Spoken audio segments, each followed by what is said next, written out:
Hello everyone, welcome back to my channel English with Yashpal. Today I'm going to talk about the easiest way to speak English.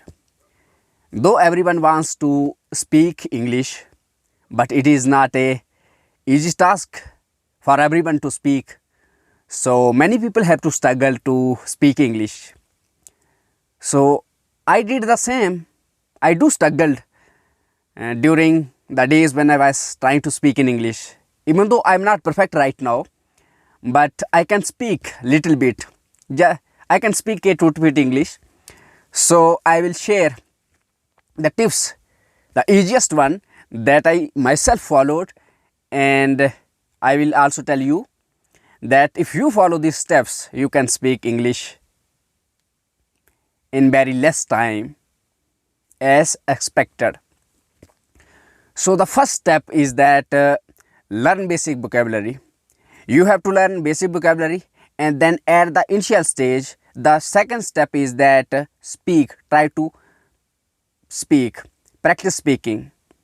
So first learn basic vocabulary, and in the starting try to make small sentences on the vocabulary, based on the vocabulary that you have learned.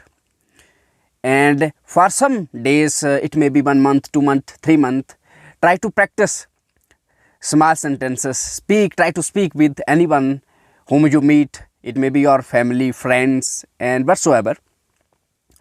And after some time, like after 3 or 4 months, once you are good at basic vocabulary and framing small sentences, then try to move at advanced level. Then try to speak in a lengthy way. Then try to make sentences in the format of paragraphs. Initially small steps, small sentences, then bigger sentences like paragraphs. And try to speak on anything like family, friends, food, the dress you wear, the place you meet, whatever you come across, try to speak.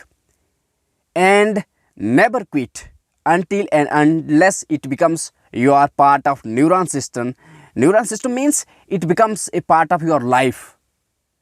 Once it becomes a part of your life, then English is yours and you are an English speaker. So just follow these 2 steps. So I hope these 2 steps will help you if you follow these diligently. So keep moving forward, don't stop till the time you are good at. So thank you for watching. Have a nice day.